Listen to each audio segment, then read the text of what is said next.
नमस्कार, मी विशाखा सुभेदार. माझी महाराष्ट्राचे मुख्यमंत्री देवेंद्र फडणवीस साहेब आणि आपल्या देशाचे पंतप्रधान नरेंद्र मोदीजी यांना विनंती आहे. माझा मुलगा लंडनच्या प्रवासाला निघाला होता, पण कुवेतमध्ये त्याचं लेओव्हर असल्यामुळे त्याचं फ्लाईट तिथे उतरवण्यात आलं. पण गेले 4 दिवस एअर स्पेस नसल्यामुळे सगळ्या देशाला माहिती विमानं रद्द केली आणि माझा मुलगा गेली 4 दिवस कुवेतमध्ये अडकला आहे.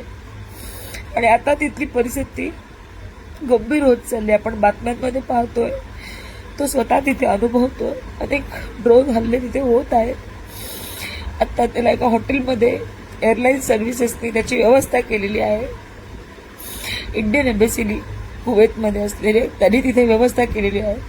परंतु आता त्यांना भारतात परत आणण्याची व्यवस्था करावी.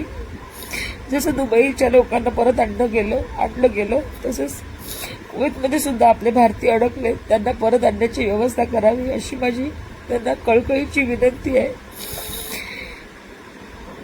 अनेक भारतीय, अनेक पोरांच्या आया, अनेक कुटुंब त्यांची इथे आपल्या मायदेशी वाट बघत आहेत. तर लवकरात लवकर त्यांना सुद्धा आणण्याची व्यवस्था करावी. आमच्या मुलांची काळजी घ्यावी एवढीच विनंती सरकारला आणि आपल्या भारताच्या पंतप्रधानांना यांना मी करत आहे. कृपया लवकरात लवकर मार्ग काढावा.